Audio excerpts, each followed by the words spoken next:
Ma'am, okay ka lang, ma'am? Nahihilo ako kuya. Nahihilo ka ba, ma'am? Ma'am, gusto niyo tanggalin muna natin yung helmet mo.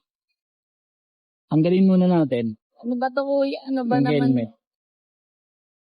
Yan. Sensya na kayo, ma'am, ha? Mukhang naparami talaga yung inom niyo, eh.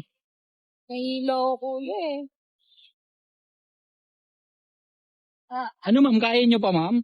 Kaya yan kuya. Ako. Gusto niyo, ma'am, ano? Pahinga muna tayo rito. Oh, mukhang marami talaga yung nainom niyo, eh. Sige kuya. Parang hindi ko rin kaya kasi. Pero, may Oh. pupuntahan ka ba kuya? Ako? Oo kuya. Eh, wala naman. Nag-aalala ako sa inyo, ma'am, eh. Pwede bang samahan mo muna ako kuya? Samahan. Ma'am, bumabiyahe kasi ako, eh. Pero kung malalim talaga yung problema mo, gusto mo, ihahatid lang kita kahit saan gusto mo. Sige, kahit hindi ka na magbayad, okay Sige. lang sa akin. Sige kuya, ihatid mo na lang ako sa... Saan ba tayo? Hatid mo na lang ako sa pinakamalapit na hotel kuya. Tarang Ay, gusto hindi ko na, na po, rin hindi na po kayo magpapahatid sa bahay niyo, ma'am? Kaya kuya. Huwag mo na akong ihatid sa pupuntahan ko kuya. Hatid mo na lang ako sa pinakamalapit na hotel. Gusto ko na rin magpahinga. Ang sakit ng ulo ko eh. Ay, ganun ba, ma'am? Oo kuya, baka Yung pwede mo na lang ako samahan. samahan? Hatid mo na lang ako kuya. Nako, mukhang malalim talaga yung problema niyo, ma'am, ah. Kasi Samahan.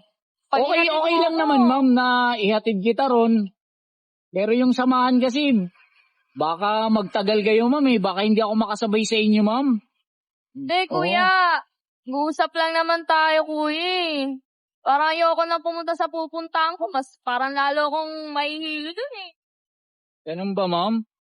O sige, Kaya, kung yun yung gusto nyo mangyari, kaso ma'am, mga 30 minutes pa, yung pinakamalapit na hotel dito, okay lang po ba? sige kuya, mabilis lang yan. Ikaw pa. Ma'am, mukhang matindi talaga yung pinagdadaanan nyo, ma'am. Oo, nararamdaman ko na talagang malalim yung sugat na iniwan sa'yo ng boyfriend mo. Kasi ganyan kayong mga lalaki. Kung Ma'am, kailan naman kami magseseryoso, tsaka nyo kami lolokohin. ma'am, nagkataon lang talaga siguro na hindi para sa'yo yung lalaking yun, ma'am. Ano, ma'am, hatid talaga kita doon sa hotel? Tara kuya, date mo na lang ako kuya. O sige, ma'am, ah. Ano, kaya nyo ba? Kaya Ma'am? ko kuya. Sige, lika. Ma'am, dito, ma'am. Ay, Dito. dito ba? O, suot natin yung helmet, ma'am. Helmet. Suot natin. Kaya nyo ba, ma'am? Sige, kaya ko kuya. Dami yung sinuka, ma'am. Ay, Oo.